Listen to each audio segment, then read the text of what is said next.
Bismillahirrahmanirrahim. Assalamualaikum warahmatullahi wabarakatuh. Alhamdulillahi hadana li hadza wa ma kunna linahtadiya laula an hadana Allah. Asyhadu an la ilaha illallah wahdahu la syarika lah wa asyhadu anna Muhammadan abduhu wa rasuluh. Allahumma shalli wa sallim wa barik ala nabiyyina Muhammad wa ala alihi wa ashabihi wa man tabi'ahum bi ihsanin ila yaumiddin, amma ba'du. Alhamdulillah, hadirin sekalian jemaah Masjid Al-Muqtasidin yang dimuliakan Allah Subhanahu wa taala. Alhamdulillah, kita bersyukur pada Allah Subhanahu wa taala dengan nikmat yang Allah karuniakan pada kita. Kita bisa sama-sama di kesempatan yang berbahagia di sore hari ini berkumpul di masjid ini melaksanakan ibadah agung, ibadah salat, dan kita insyaallah akan membahas Al-Qur'an, mentadabburi dan merenungi isi kandungan Al-Quran, yang itu merupakan di antara tujuan diturunkannya Al-Quran. Allah mengatakan liyadabbaru ayatihi wa liyatadzakkaru ulul albab, untuk ditadaburi ayat-ayatnya dan direnungkan oleh orang-orang yang memiliki pikiran. Maka dengan merenungi Al-Quran, merenungi keindahannya dan kebaikannya, seorang akan termotivasi untuk mengamalkannya, dan ketika dia mendapatkan kebaikan dalam mengamalkannya, maka dia akan terus menerus untuk menggalinya. Kata Utsman bin Affan, idza taharat qulubuna ma syabi'at bi kalami rabbina. Apabila hati kita bersih, kita tidak akan pernah merasa puas dengan perkataan Tuhan kita. Kalau hati kita bersih, kita tidak akan pernah merasa puas, tidak akan pernah merasa cukup, selalu ingin senantiasa mentadaburi, merenungi dan mengambil isi kandungan dalam Al-Quran. Dan demikian pula seorang ulama mengatakan setiap dia membaca Quran, dia mendapati sesuatu yang tidak dia dapati pada bacaan-bacaan sebelumnya. Ratusan kali dia membaca Quran, setiap dia membacanya maka dia dapati faidah-faidah baru, hikmah-hikmah baru yang tidak dia dapatkan pada bacaan sebelumnya, yang begitu menyentuh hatinya. Subhanallah. Dan begitulah Al-Quran. Allah turunkan sebagai mukjizat Nabi kita Nabi Muhammad SAW, kalamnya, firmannya, dan dia bukanlah ucapan seorang pun, bukanlah ucapan Nabi Muhammad SAW, bukanlah ucapan malaikat Jibril. Dia firman Allah Subhanahu wa taala, kalamullah, ucapan Allah Subhanahu wa taala. Maka mempelajarinya sebuah kemuliaan bagi kita, dan kita akan mengambil pelajaran-pelajaran atau membaca sedikit yang bisa kita baca dari tafsir Mukhtasar, sebuah tafsir ringkas dari Al-Quran yang diterbitkan oleh Kerajaan Arab Saudi, yang disusun oleh para ulama tafsir di Markas Tafsir dan Sunnah di Kerajaan Arab Saudi, dan ini dicetak banyak sekali di sana. Alhamdulillah, PDF-nya pun ada jika jamaah sekalian ingin mendapatkannya dan sambil menyimaknya. Dan kita akan membaca terlebih dahulu beberapa fadhailul Quran, keutamaan Al-Quran yang disebutkan dalam tafsir ini di bagian halaman terakhir. Tafadhal, bisa dibacakan. Bismillahirrahmanirrahim. Fadhailul Quran. Al-Quran kalamullah wa fadluhu 'ala sa'iril kalami ka fadlillahi 'ala qalbi wa qira'atuhu afdalu ma taharraka bihi lisan. Al-Quran kalamullah. Al-Quran kalamullah, firman Allah Subhanahu wa taala. Wa fadluhu 'ala sa'iril kalam, dan keutamaan Al-Quran dibandingkan ucapan yang lain, dibandingkan perkataan yang lain, ka fadlillahi 'ala khalqihi, seperti keutamaan Allah di atas hamba-hambanya. Karena Al-Quran kalamullah, maka keutamaan kalamullah dibandingkan dengan yang lainnya seperti Allah di atas hamba-hambanya. Tidak ada apa-apanya perkataan manusia, ya, tidak ada apa-apanya manusia dibandingkan Allah Al-Khaliq. Demikianlah tidak ada apa-apanya perkataan manusia dibandingkan dengan kalamullah, dengan Al-Quran yang memiliki daya atau kehebatan yang menakjubkan. Dia memperbaiki hati manusia, mengobati jasad manusia. Dia membuat sebuah umat yang berpegang dengannya menjadi mulia, dan umat yang jauh darinya menjadi mundur dan hina. Al-Quran. Wa qira'atuhu afdalu ma taharraka bihi lisan, dan membaca Al-Quran adalah gerakan lisan yang paling afdal, gerakan lisan yang paling utama, membaca kalamullah, membaca Al-Quran. Subhanallah. Ya. Dan kita insyaallah akan membahas surat Fussilat, semoga Allah Subhanahu wa taala memudahkan. Surat yang ke-41 dalam Al-Qur'an. Silakan bisa dibacakan terlebih dahulu mungkin ayat 1 sampai ayat 7. Fadhal. Allah Ta'ala ba'da'udzu billahi minasyaitonir rajim. Bismillahirrahmanirrahim. Hamim. Tanzilun minar rahmanir rahim. Kitabun fussilat ayatuhu Qur'anan 'arabiyyan liqaumin ya'lamun. Basyiran wa nadhiran. Fa'a'rada aktharuhum fahum la yasma'un.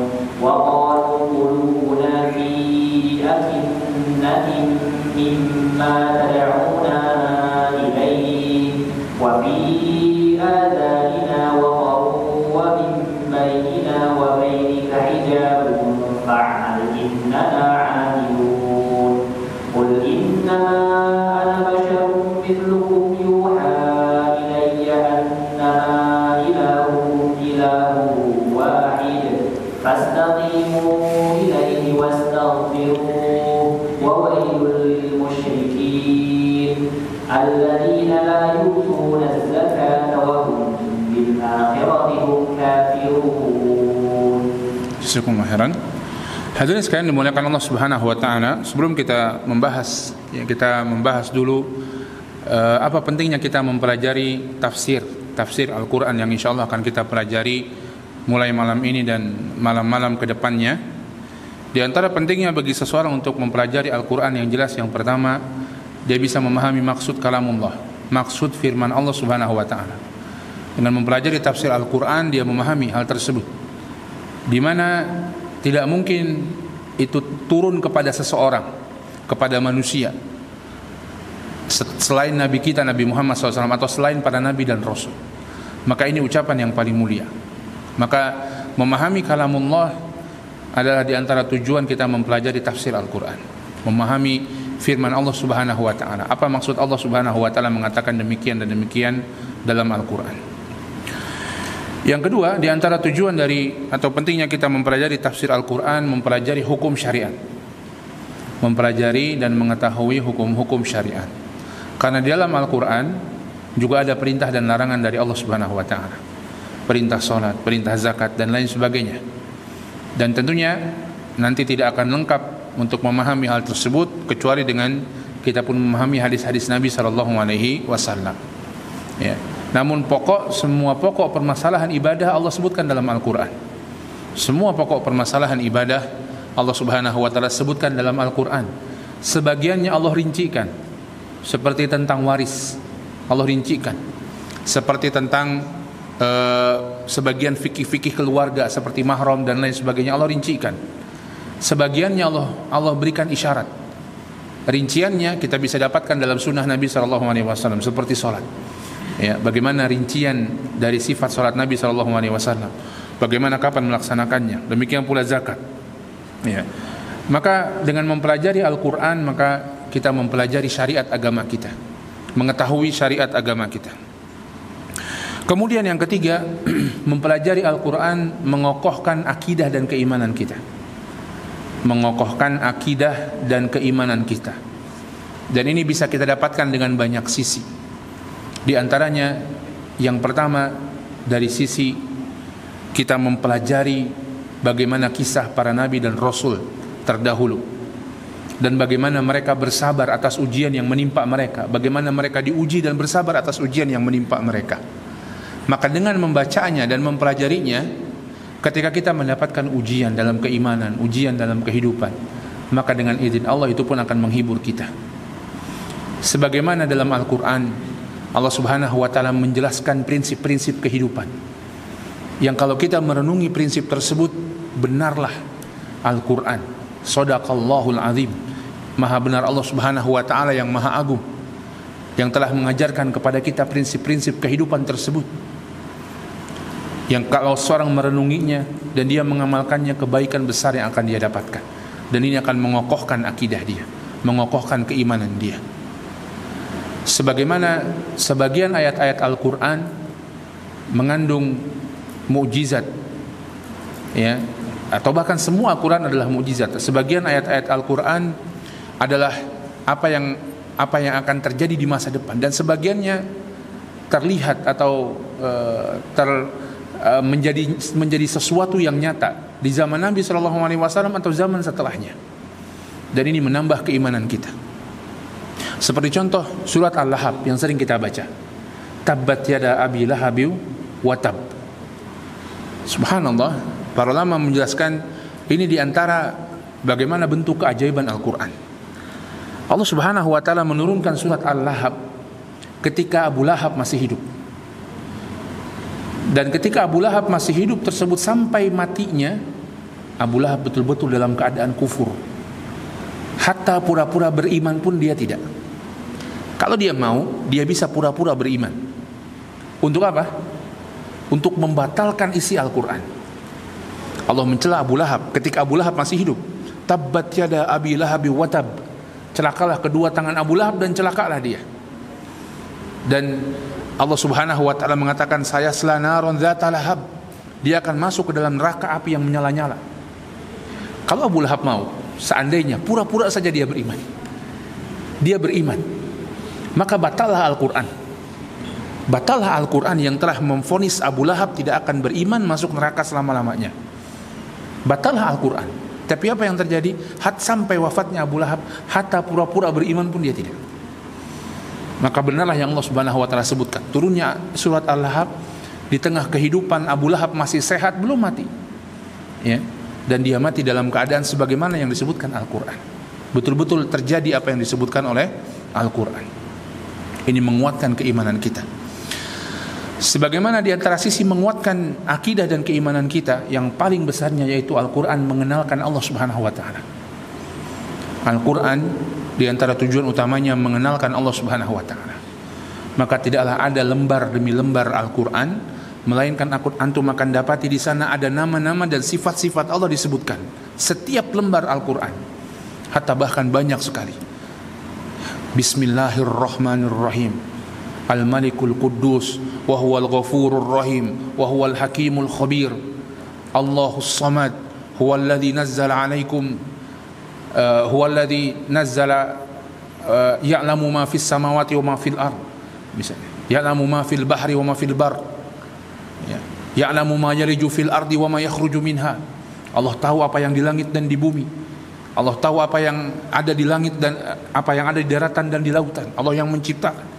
Setiap lembar, setiap halaman Al-Quran pasti disebut nama-nama dan sifat Allah Subhanahu wa ta'ala. Karena memang di antara tujuan Al-Quran ingin mengenalkan siapa Allah Subhanahu wa ta'ala kepada manusia.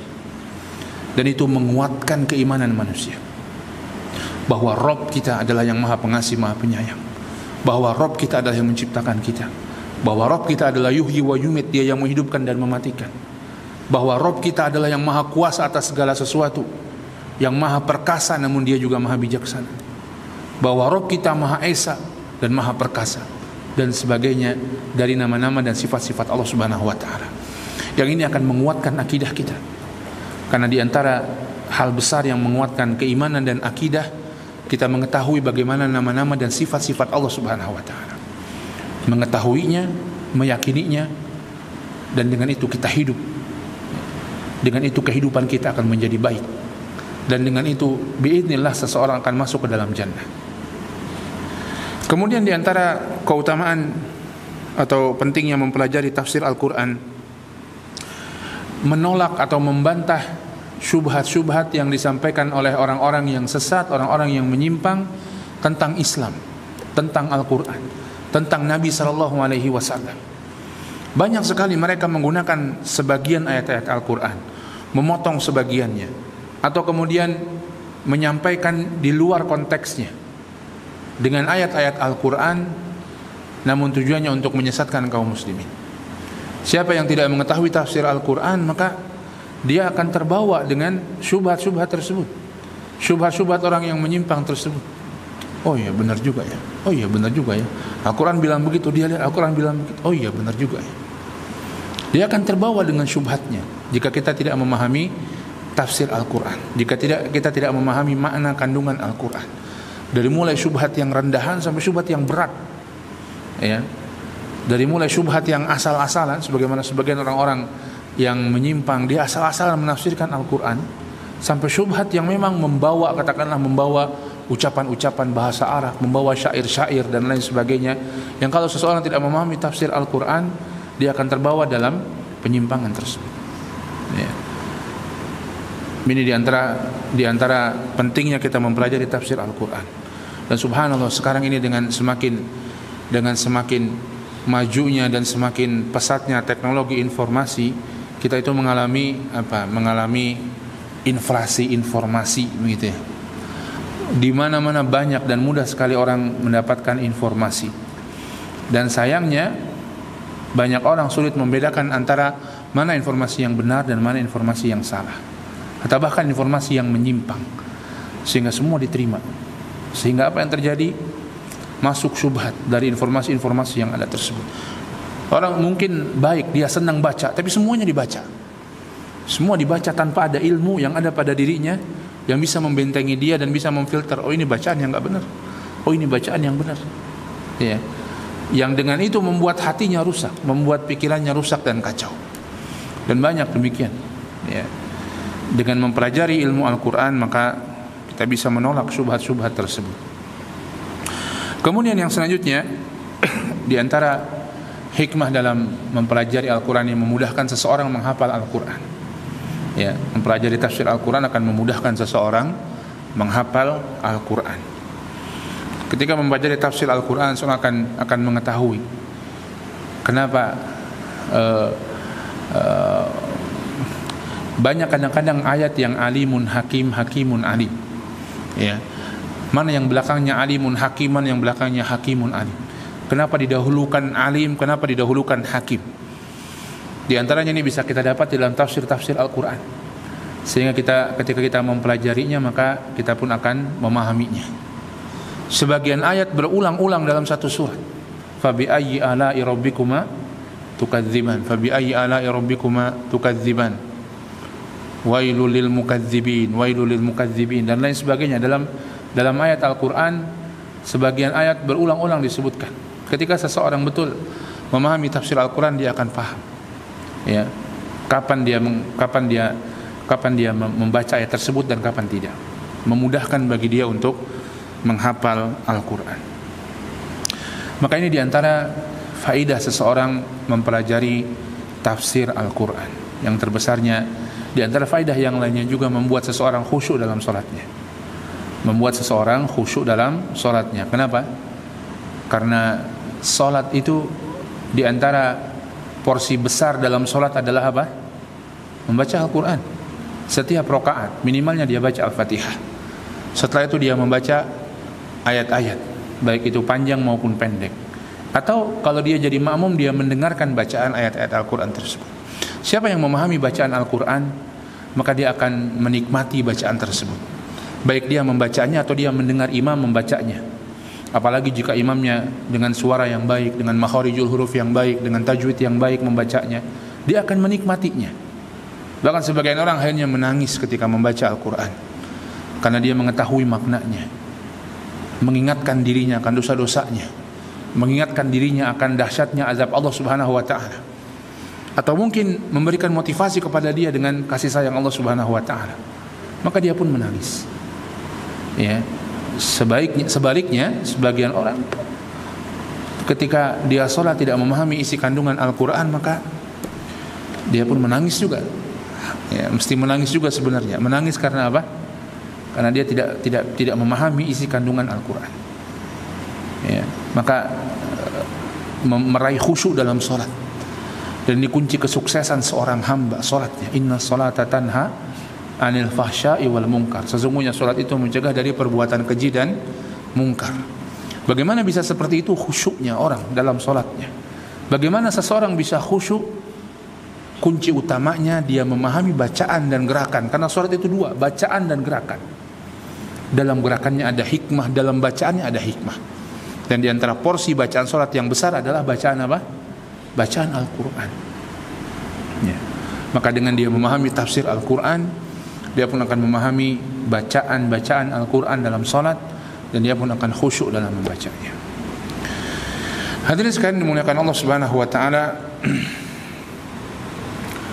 Kemudian sebelum kita masuk pula ke pembahasan dari surat As-Sajdah ini, menafsirkan Al-Qur'an bukanlah satu hal yang bisa sembarangan, ya. Menafsirkan Al-Qur'an bukanlah satu hal yang bisa sembarangan. Sebagian ulama menjelaskan tafsir Al-Qur'an ini yang pertama, Al-Qur'an ditafsirkan dengan ayat yang lainnya. Menafsirkan Quran dengan Al-Quran ini yang utama. Dan ini banyak sekali kalau sebutkan tafsiran satu ayat di ayat yang lainnya, atau bahkan yang berdekatan dengan itu, ya.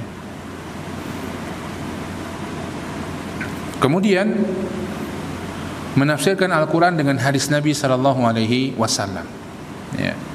Menafsirkan Al-Quran dengan hadis Nabi sallallahu alaihi wasallam. Tafsiran dengan hadis ini, para ulama menjelaskan sebagian secara garis besarnya ada dua macam. Yang pertama disebutkan namanya tafsir nabawi. Tafsir nabawi, yaitu Nabi SAW dalam hadis menjelaskan dan menafsirkan sebuah ayat secara langsung, ya, menjelaskan dan menafsirkan sebuah ayat secara langsung dijelaskan oleh Nabi SAW maksud ayat ini apa. Seperti Nabi SAW ketika Nabi mengatakan, alladzina amanu wa lam yalbisu imanahum bidzulmin ulaika lahumul amnu wa hum muhtadun. Orang-orang yang beriman dan tidak mencampur adukan iman mereka dengan kezaliman, mereka akan mendapatkan keamanan dan mereka akan mendapatkan petunjuk. Maka para sahabat sangat khawatir dan sangat bingung. Ya Rasulullah, siapa di antara kita yang tidak pernah berbuat kezaliman? Di ayat ini iman bercampur dengan kezaliman baru mendapatkan amanan dan mendapatkan petunjuk. Siapa di antara kita yang tidak pernah berbuat kezaliman? Maka Nabi menafsirkan bahwa kezaliman di situ adalah kesyirikan. Ya, kezaliman di situ adalah apa? Adalah kesyirikan. Ya. Namanya tafsir nabawi, di mana Nabi SAW langsung menjelaskan makna ayat Al-Quran, makna konteks Al-Quran kepada para sahabatnya. Atau yang kedua ada tafsir dengan hadis secara umum, bukan tafsir nabawi, tapi para ulama menjelaskan bahwa dia melihat ayat Al-Quran yang satu, kemudian dia membawa dengan hadis yang lain, dan ini punya makna yang sama, walaupun hadis tersebut bukanlah secara langsung menafsirkan apa? Menafsirkan Al-Quran, menafsirkan sebuah ayat, tidak, tapi memiliki makna dan keterkaitan yang erat, ya. Dalam Al-Quran Allah sebut tentang ketakwaan, dalam hadis Nabi Allah sebut tentang ketakwaan. Maka ini pun bisa kita gunakan, hadis ini bisa kita gunakan untuk menafsirkan tentang ketakwaan. Dalam ayat Al-Quran Allah Subhanahu wa taala menjelaskan misalnya tentang keutamaan Al-Quran, dalam hadis Nabi juga demikian. Ini juga bisa digunakan untuk menafsirkan Al-Quran. Walaupun hadis tersebut tidak secara langsung, tidak secara spesifik menjelaskan ayat tertentu dalam Al-Quran. Ini juga termasuk tafsir dengan hadis Nabi SAW. Ada tafsir nabawi, yaitu Nabi sendiri yang langsung menafsirkan. Ada yang itu merupakan istidlal dari para ulama, ya, setelahnya, dengan melihat ayat Al-Quran dan hadis tersebut punya keterkaitan. Karena menjelaskan satu tema, maka hadis tersebut menafsirkan ayat Al-Quran. Kemudian yang ketiga dengan perkataan sahabat. Tadi tafsir Quran dengan Quran, tafsir Quran dengan hadis, tafsir Quran dengan perkataan sahabat. Ini pun diantara tafsiran yang mulia, selama sanadnya sahih. Kenapa? Karena kepada para sahabat itulah diturunkan Al-Quran. Hatta sebagian sahabat disebutkan Abdullah bin Abbas, tidaklah aku memahami Al-Quran melainkan aku duduk dengan Nabi SAW. Ayat per ayat aku baca di hadapan Nabi dan aku tahu maknanya masing-masing ayat tersebut. Subhanallah. Ya, sehingga banyak sekali nukilan-nukilan tafsiran dari Ibnu Abbas dalam kitab-kitab tafsir, nukilan dari Ibnu Mas'ud dan lain sebagainya, ya, karena mereka lah orang yang paling paham tentang Al-Quran. Maka ini menjadi rujukan dalam menafsirkan Al-Quran. Kemudian yang lainnya tafsiran dengan perkataan ulama setelahnya, tabi'in dan tabi'ut tabi'in, ya. Maka ini pun sebuah rujukan dalam menafsirkan Al-Quran, karena mereka murid-murid para sahabat, sangat dekat zamannya dengan Nabi SAW. Ya. Di antara tafsir yang luas biasa yang membahas tentang itu dan menyertakan sanadnya tafsir Tabari. Tafsir yang panjang, yang luar biasa. Beliau sampaikan dalam satu ayat disampaikan dengan sanadnya, tafsiran dari Ibnu Mas'ud, tafsiran dari Ibnu Abbas dan lain sebagainya, dan dari ulama-ulama setelahnya, murid-murid mereka semuanya. Kalau kita ingin membaca tafsiran yang cukup panjang yang bersanad ya kepada para sahabat atau tabi'in, maka bisa dibuka tafsir At-Tabari. Kemudian menafsirkan Al-Quran pun dengan bahasa Arab. Dengan bahasa Arab, karena Al-Quran Allah Subhanahu wa ta'ala turunkan dalam bahasa Arab. Sebagaimana nanti di surat atau di ayat atau di surat Fussilat ini kita akan menjelaskan tentang itu. Kitabun fussilat ayatuhu Qur'anan Arabiyyan liqaumi ya'lamun. Sebuah kitab yang dijelaskan ayat-ayatnya Qur'anan Arabiyyan, Quran yang berbahasa Arab. Dan Allah Subhanahu wa ta'ala memilih bahasa Arab sebagai bahasa diturunkannya Al-Quran tentunya tidak sembarangan. Ya, tentunya tidak asal memilih Allah Subhanahu wa ta'ala. Sebagaimana Allah memilih Nabi SAW turun di bangsa Arab tidak sembarangan. Ya, Nabi yang terakhir, Nabi yang mulia turun di bangsa Arab dengan Al-Quran berbahasa Arab tentunya tidak sembarangan. Tidak asal acak begitu saja Allah pilih, tidak. Ada hikmah yang besar. Maka Allah sering menyebutkan tentang hal tersebut, bahwa Al-Quran bahasa Arab. Dan ini penting kita juga untuk mempelajarinya, ya, mempelajari bahasa Arab. Bahkan Umar bin Khattab mengatakan ta'allamu lughatal arabiyyah fa innaha juz'un min dinikum. Pelajarilah bahasa Arab karena sesungguhnya ia bagian dari agama kalian. Kemudian mentafsirkan Al-Quran pun di antara yang mendukung untuk menafsirkan Al-Quran adalah memahami asbabun nuzul Al-Quran. Tidak semua ayat Al-Quran punya asbabun nuzul. Ada yang tanpa asbabun nuzul Allah turunkan kepada Nabi kita Nabi Muhammad sallallahu alaihi wasallam. Ada yang dengan asbabun nuzul tertentu. Baik itu sebuah peristiwa, baik itu mungkin sebuah pertanyaan yang ditujukan kepada Nabi kemudian Allah turunkan sebagai wahyu, baik itu keputusan dari Allah Subhanahu wa taala kepada Nabi sallallahu alaihi wasallam atau yang lainnya. Namun banyak juga dan bahkan sebagian besar ayat Al-Quran turun tanpa asbabun nuzul. Allah turunkan ayat-ayat kepada Nabi SAW tanpa asbabun nuzul. Namun memahami asbabun nuzul penting untuk memahami konteks ayat tersebut. Ya. Walaupun asbabun nuzul itu bukanlah menjadi satu-satunya penerapan Al-Quran. Ya, ada sebuah kaidah penting dalam menafsirkan Al-Quran, al-ibrah bi umumil lafzi la bi khususis sabab. Ibrah Al-Quran, hikmah Al-Quran itu dengan keumuman lafaz, bukan karena sebab khususnya. Contohnya ayat tertentu misalnya turun dengan sebab tertentu. Apakah penerapan ayat ini hanya pada sebab itu saja? Tidak. Tapi ayat ini bisa diterapkan pada sebab tersebut, bisa disebabkan pada perkara-perkara lain yang seperti sebab tersebut, menghukumi hal-hal lain yang terjadi seperti sebab tersebut. Ya, contohnya surat Al-Mujadalah. Allah Subhanahu wa taala menjelaskan atau sebab turunnya surat Al-Mujadalah sebagaimana disebutkan dalam surat tersebut, ada orang yang mengadu, wanita yang mengadu kepada Nabi sallallahu alaihi wasallam tentang urusan rumah tangganya. Kemudian Allah turunkan putusannya. Apakah putusan Allah tersebut hanya untuk wanita itu saja? Tidak. Putusan Allah tersebut, hukum dari Allah Subhanahu wa taala tersebut untuk semua kasus yang seperti wanita itu. Al-ibrah bi umumil lafzi la bi khususis sabab. Hikmah Al-Quran itu untuk keumuman lafadznya, tidak karena kekhususan sebab-sebabnya. Namun mengetahui asbabun nuzul penting sehingga kita paham di mana dan kapan ayat itu diletakkan. Pada case seperti apa ayat itu diletakkan di zaman Nabi SAW, sehingga jangan sampai membawa ayat tersebut kepada case yang berbeda dengan asbabun nuzulnya, ya, berbeda jauh dengan asbabun nuzulnya misalnya. Kemudian diantara menafsirkan Al-Quran tidak boleh dengan semata pikiran dan hawa nafsu seseorang, ya, semata itu saja tidak boleh.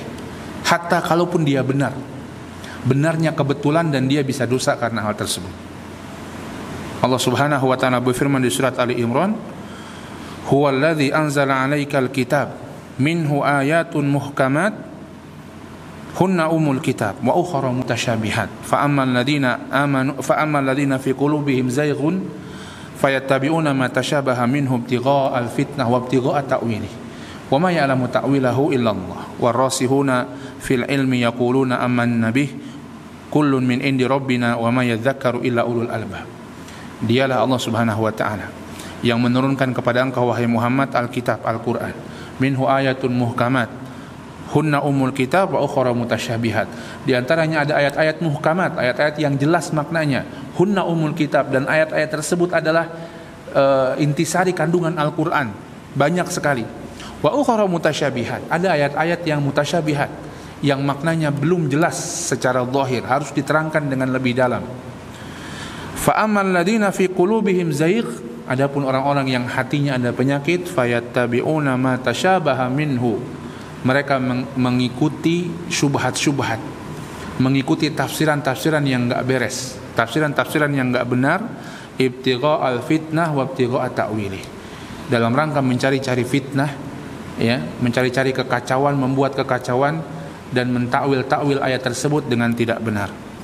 Wa ma ya'lamu ta'wilahu illallah, tidak ada yang mengetahui tafsir yang sebenarnya kecuali Allah Subhanahu wa taala. Warasikhuna fil ilm, dan orang-orang yang rasikh ilmunya, orang-orang yang kuat ilmunya, yang lurus ilmunya. Yaquluna amanna bihi, orang-orang tersebut mengatakan, orang-orang ulama tersebut mengatakan amanna bihi, kami beriman dengannya.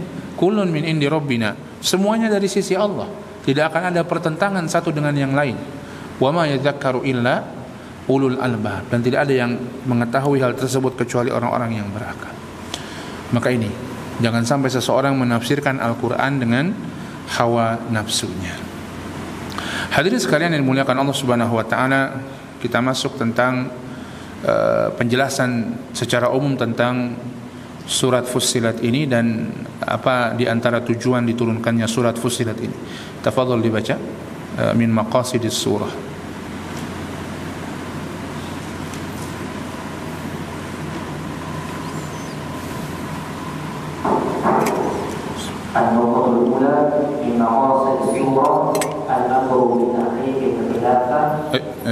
Fussilat bayanu halil mu'ridin.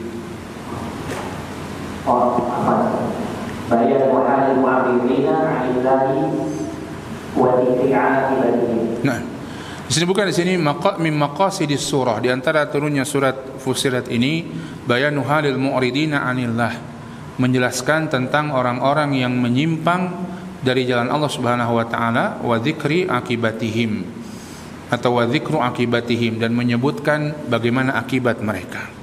Hadirin sekalian dimuliakan Allah Subhanahu wa taala, surat Fussilat surat Makkiyah. Ijma' para ulama bahwa surat ini surat Makkiyah. Surat Makkiyah adalah surat yang diturunkan di mana? Surat Makkiyah itu surat yang diturunkan sebelum hijrah. Namanya tempat, tapi definisinya waktu. Ya.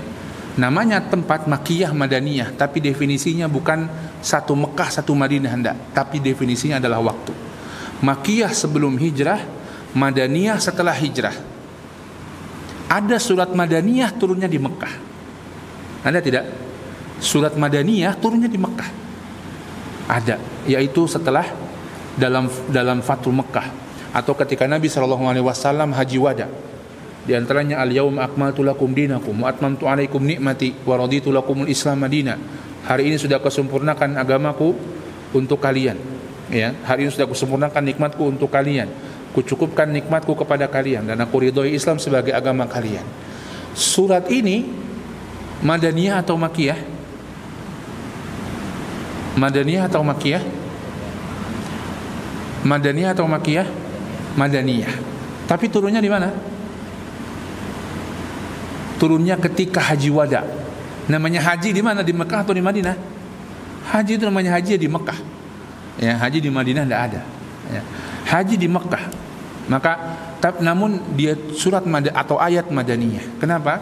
Karena dia setelah hijrah. Ya.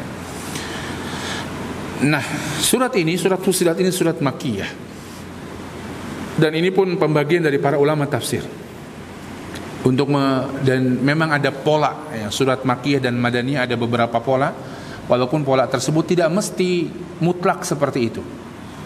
Misalnya surat Makkiyah membahas tentang keimanan, iman pada Allah, iman kepada Nabi SAW, iman kepada Al-Quran, iman kepada hari akhir, ya, menjelaskan bagaimana kekuasaan Allah dalam penciptaan langit dan bumi. Itu banyak sekali disebutkan dalam surat Makkiyah, ya. Karena memang begitulah di Mekah Nabi SAW sebelum hijrah, itu konsentrasi dakwah Nabi SAW. 10 tahun beliau mendakwahkan tauhid tanpa syariat apa-apa. Baru tahun 10 Hijriah datanglah syariat solat. 3 tahun solat. Nanti syariat yang lain, zakat, puasa, haji, warisan, haram, halal haram sesuatu, semuanya kebanyakan di mana? Di Madinah. Ya. Maka surat ini Makkiyah, dan demikianlah isinya diantaranya surat-surat Makkiyah. Menjelaskan tentang Allah, menjelaskan tentang Quran, menguatkan keimanan kepada Al-Quran, kepada Nabi SAW. Wabil khusus surat Fussilat ini, sebagaimana namanya Fussilat, dijelaskan, yaitu berbicara tentang Al-Quran, pembelaan Al-Quran dari tuduhan orang-orang musyrik yang mereka menuduh Al-Quran bermacam-macam tuduhan, ya. Surat ini termasuk surat Al-Hamim atau Hawamim. Apa itu Al-Hamim atau Hawamim? Al-Hamim keluarga Hamim. Hawamim artinya hamim-hamim, ya, banyak hamim. Itu surat-surat yang didahului dengan huruf Hamim, ya. Dan ini ada spesial karena surat-surat ini berdekatan diturunkannya dan semuanya Makkiyah. Semua surat Hamim yang didahului oleh Hamim adalah surat Makkiyah, semuanya. Ada 7 surat ini dan disebut Hawamim. Itu Hawamim jamaknya Hamim, ya. Seperti masajid jamaknya masjid, ya. Atau Al-Hamim, keluarga Hamim, surat-surat yang semuanya diawali dengan Hamim. Ada 7. Yang pertama surat Ghafir, sebelum surat Fussilat ini surat ke-41, surat Ghafir surat ke-40. Kemudian Fussilat surat kedua, kemudian Asyura, kemudian Az-Zukhruf, kemudian Ad-Dukhan, kemudian Al-Jathiyah, kemudian Al-Ahqaf. 7 surat ini namanya Hawamim, Al-Hamim. Semuanya dimulai dengan apa? Dengan Hamim dan semuanya Makkiyah. Semuanya diturunkan di Madinah, di Mekah, sebelum Nabi SAW berhijrah. Surat As-Sajdah atau surat Fussilat ini, selain Fussilat dinamakan dengan beberapa nama yang lainnya. Pertama Fussilat, karena nanti disebutkan kitabun fussilat ayatuhu, ya. Maka dinamakan surat Fussilat. Ada juga yang menamakan surat ini dengan surat Hamim As-Sajdah. Hamim As-Sajdah, bukan As-Sajdah. Surat As-Sajdah ada lagi, yang itu disunahkan dibaca setiap kapan? Jumat subuh, ya. Tapi depannya bukan Hamim, itu Alif Lam Mim. Hamim As-Sajdah, di antara 7 surat Hamim yang ada ayat sajadahnya cuma surat Fussilat. Yang lain gak ada ayat sajadahnya. Yang disunahkan kita sujud tilawah gak ada, kecuali surat Fussilat. Maka surat Fussilat ini sering juga disebut Hamim As-Sajdah. Berbeda, bukan surat As-Sajdah tapi Hamim As-Sajdah. Kalau surat As-Sajdah diawali dengan apa? Alif Lam Mim, ya. Kemudian disebut juga surat Al-Masabih. Al-Masabih, yakni pelita, ya, pelita, karena disebutkan dalam ayat tersebut wa zayyana as-samaa'a dunya bimasabih, dan kami hiasi langit-langit dunia dengan masabih, dengan pelita. Ini bintang, ya. Disebut juga, para ulama menyebut juga, ada yang menyebut juga dengan surat Al-Aqwat, ya, karena disebut tentang Aqwat. Allah sebutkan wa ja'alna fiha rawasiya min fawqiha wa baraka fiha wa qaddara fiha aqwataha. Allah menetapkan aqwataha, tumbuhan-tumbuhan yang bisa dimakan di atas muka bumi. Nanti Allah akan cerita tentang penciptaan bumi pada surat Fussilat ini. Jadi ada yang menyebut Fussilat Hamim As-Sajdah, disebut juga surat Al-Masabih, atau disebut juga surat Al-Aqwat. Ada satu kisah menarik di mana Nabi SAW membacakan surat ini di hadapan orang Arab, orang-orang kafir Quraisy yang mencoba menentang beliau dan memberikan tawaran kepada Nabi SAW untuk agar Nabi SAW cooling down dalam dakwahnya. Jangan lagi lah dakwah tauhid. Sebuah kisah masyhur, ya. Kalau kamu mau wanita, pilih wanita paling cantik di Quraisy, kami nikahkan dengan kamu. Kalau kamu mau harta, kami akan kumpulkan harta, kami kasih buat kamu. Kalau kamu mau kekuasaan, kami angkat kamu sebagai pemimpin orang Quraisy deh. Tapi stoplah berdakwah. Kemudian Nabi bacakan surat Fussilat ini di awal surat Fussilat. Ya. Kalau nggak ada pertanyaan, kita akan bacakan hadis ini cukup panjang. Ba'da adzan. Sudah adzan ya? Baik, silakan diadzankan dulu. Kalau nanti ada pertanyaan, kita jawab pertanyaan yang ada. Kalau tidak, nanti kita akan bacakan riwayatnya. Wallahu ta'ala a'lam bishawab. Wa sallallahu nabiyana Muhammadin wa ala alihi washabihi wasallam. Walhamdulillahirabbil alamin.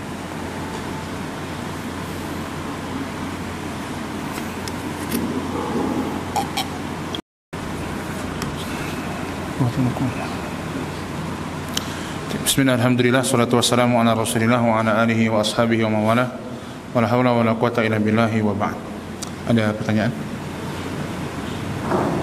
Baik, apakah dari ikhwan ada yang bertanya? Jika tidak ingin bertanya langsung, bisa bertanya melalui kertas.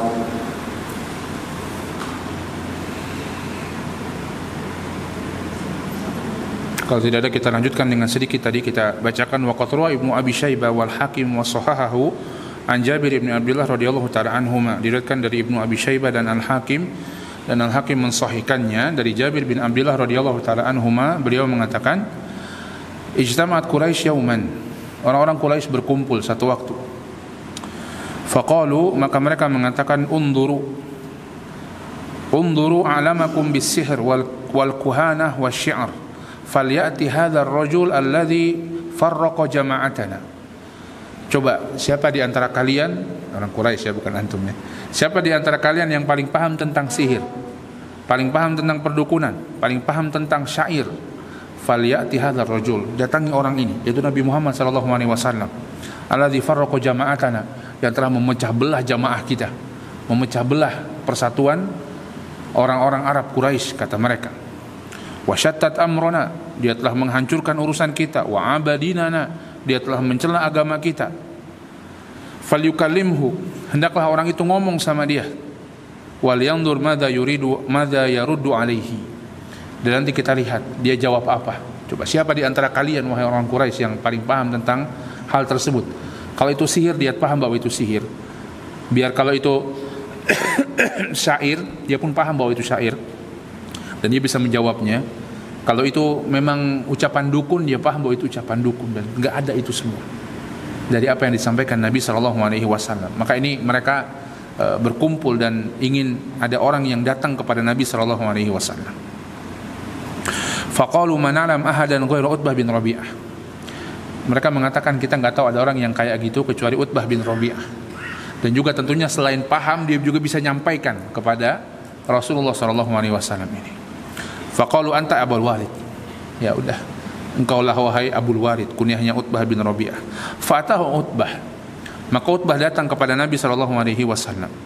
Faqala ya Muhammad, anta khairun an Abdullah. Subhanallah, dia datang kepada Rasulullah, lihat bagaimana perkataannya. Wahai Muhammad, engkau atau Abdullah yang lebih baik? Abdullah bapaknya Nabi SAW. Engkau atau Abdullah yang lebih baik? Ya, dibandingin dengan orang tuanya sendiri. Fasakata Rasulullah SAW. Rasulullah enggak jawab, Rasulullah diam. Ditanya lagi, anta khairun an Abdul Muttalib. Engkau atau Abdul Muttalib yang lebih baik? Sekarang dibandingin dengan siapa? Dengan kakeknya beliau sendiri. Ya. Fasakata Rasulullah SAW. Maka Rasulullah terdiam. Faqala in kunta taz'am anna haula'i khairum minka faqad abadul alihata allati abtah. Kalau engkau menyangka, kalau engkau masih menganggap mereka itu lebih baik darimu wahai Muhammad, sungguh mereka itu menyembah Tuhan-Tuhan yang engkau cela, ya, menyembah berhala-berhala. Bapaknya Rasulullah, ini juga di antara dalil, bapaknya Rasulullah, kakeknya Rasulullah SAW orang musyrik, ya. Walaupun namanya Abdullah, ya, walaupun namanya Abdullah, Kita tahu kemusyrikan itu bukan karena tidak menyembah Allah, tapi karena mereka menyembah Allah dan juga menyembah atau beribadah kepada selain Allah Subhanahu wa taala, maka mereka disebut musyrik, menyekutukan Allah. Beribadah kepada Allah, beribadah pula kepada selain Allah Subhanahu wa taala. Wa in kunta taz'amu annaka khairu minhum fatakallam hatta tasma' qaulak.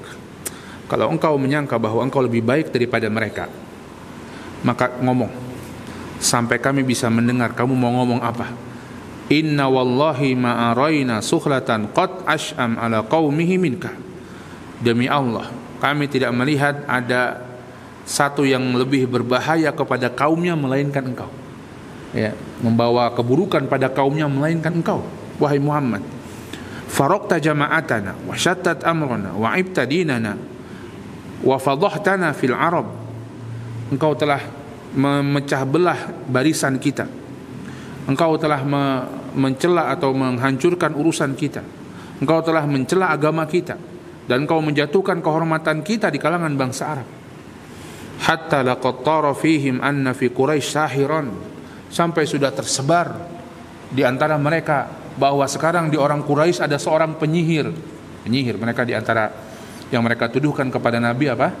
Penyihir, karena bisa memecah belah antara suami dengan istri, anak dengan orang tuanya.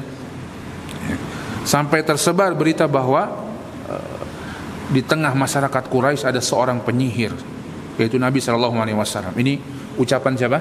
Utbah bin Rabi'ah kepada Nabi SAW. Wa anna fi Quraisy kahinan. Ada juga yang menyebarkan isu sekarang bahwa di tengah orang-orang Quraisy ini ada seorang dukun. Wallahi ma nantadhiru illa mithla sayhatil hubla ayyakula ba'duna li ba'din bisuyuf hatta natafana ayyuhar rajul. Demi Allah, kata dia, tidaklah kita itu menunggu seperti menunggunya teriakan orang yang hamil, itu menunggu pecahnya genderang peperangan seperti itu, sampai akhirnya sebagian kita akan mengangkat pedang dengan sebagian yang lainnya. Ini masih di Mekah, ya. Mereka mencoba menekan Rasulullah SAW. In kana innama bikal ba'ah ay turidu zawaj fakhtar ayyu nisa'i Quraisyin wa nuzawwijuka 10. Ya. Kalau engkau ingin menikah, wahai Muhammad, ingin mencari wanita dengan dakwahmu ini, dan sama sekali enggak, tentunya jauh dari itu, maka pilihlah mana wanita Quraisy yang mau kami nikahkan engkau dengannya. Wa in kana innama bikal hajah jama'ana laka hatta takuna aghna Quraisy rajulan wahidan.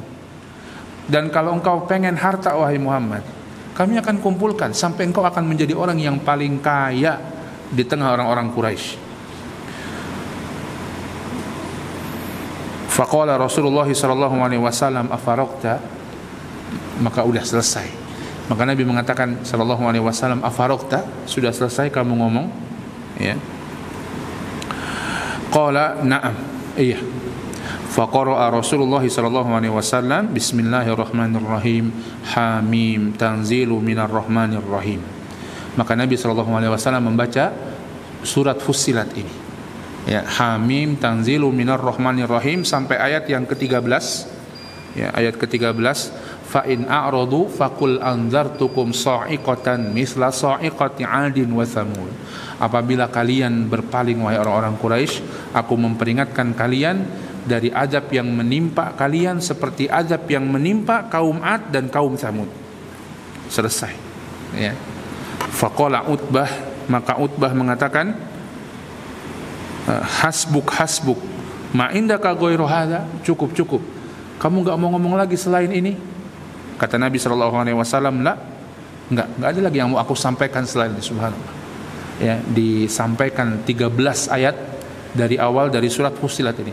Sebagian ulama ada yang mengatakan ini asbabun nuzulnya, sebagian mengatakan bukan, ini bukan asbabun nuzulnya, tapi Nabi menggunakan surat Fussilat ini untuk mendakwahi orang Quraisy tersebut, walaupun ini sudah turun sebelumnya. Ya, wallahu alam ini yang lebih tepat. Ini bukan asbabun nuzulnya, tapi ini di mana Nabi menggunakan ayat tersebut untuk membantah orang Quraisy tersebut, membantah Utbah bin Rabi'ah. Enggak ada lagi, cukup. Ini saja yang mau disampaikan Nabi sallallahu alaihi wasallam. Faraja ila Quraisy. Maka Utbah kembali ke orang-orang Quraisy yang tadi nyuruh Utbah itu. Faqalu ma wara'ak. Kata orang-orang Quraisy itu, gimana hasilnya? Gimana hasilnya kamu ketemu negosiasi dengan Nabi Muhammad sallallahu alaihi wasallam? Qala ma taraktu syai'an ara annakum tukallimuna bihi illa waqad kallamtuhu bihi. Aku tidak meninggalkan sesuatu yang kalian sudah tadi tugaskan untuk aku ngomong sama Muhammad, melainkan sudah aku sampaikan kepada Muhammad. Sudah disusun tuh poin-poinnya sama orang Quraisy nih, sampaikan ke Muhammad ini. Semua poin sudah aku sampaikan, kata Utbah bin Rabi'ah. Fahal ajabak, kata orang Quraisy, terus apa jawabannya Muhammad? Apa jawabannya Muhammad? Qala na'am. Iya, dia menjawab. Qala la walladhi nasabaha bayyinatun ma fahimtu syai'an mimma qala ghairu annahu anzarakum sa'iqatan mithla sa'iqati 'adi wa samud. Aku enggak paham dengan apa yang diucapkan oleh Muhammad kecuali bagian ujungnya saja. Dia memperingatkan dari azab yang menimpa kaum 'Ad dan kaum Samud kepada kita. Orang Arab Quraisy paham kaum 'Ad dan kaum Samud karena itu kaum bangsa Arab masa lalu, dan mereka mengenal sejarah kaum 'Ad dan kaum Samud. Mereka tahu bahwa mereka diazab, kaum 'Ad dan kaum Samud, dan itu diancamkan Nabi sallallahu alaihi wasallam kepada orang-orang Quraisy. Qala wailak, kata orang-orang orang-orang Quraisy tadi, wailak yukallimuka rajulun bil arabiyyah la tadri ma qala. Celaka engkau wahai Utbah bin Rabi'ah. Orang ngomong sama engkau dalam bahasa Arab dan bahasamu bahasa Arab, tapi kok kamu enggak bisa paham dengan apa yang dia sampaikan? Qala la wallahi ma fahimtu syai'an mimma qala ghairu dzalika as-sa'iqah. Enggak, demi Allah aku tidak paham dengan apa yang disampaikan kecuali ancaman yang paling ujung tadi. Saking tingginya bahasa Al-Qur'an, ya. Atau saking linglungnya, ada yang mengatakan demikian, linglungnya Utbah bin Rabi'ah ketika mendengar ucapan Al-Qur'an yang sangat indah bagi mereka, sehingga dia tidak bisa memahami maknanya. Padahal Al-Qur'an turun dengan apa? Dengan bahasa Arab dan disampaikan dengan bahasa Arab, ya, kecuali bagian akhir.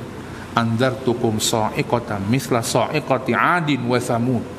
Aku memperingatkan kalian wahai orang-orang Quraisy dari sebuah azab yang turun seperti azab yang turun menimpa kaum 'Ad dan kaum Tsamud. Ancaman bukan dari Nabi, tapi dari siapa? Dari Allah Subhanahu wa ta'ala. Subhanallah. Ini sebuah riwayat dari Ibnu Abi Syaibah dan Hakim tentang bagaimana sebenarnya orang-orang Arab Quraisy itu ketika disampaikan Al-Qur'an, karena itu bahasa mereka dan mereka paham betul dengan bahasa Arab, itu majleb kepada hati mereka. Namun mereka karena kesombongan mereka, karena tertutup oleh hawa nafsunya, mereka pun berpaling dari Al-Qur'an.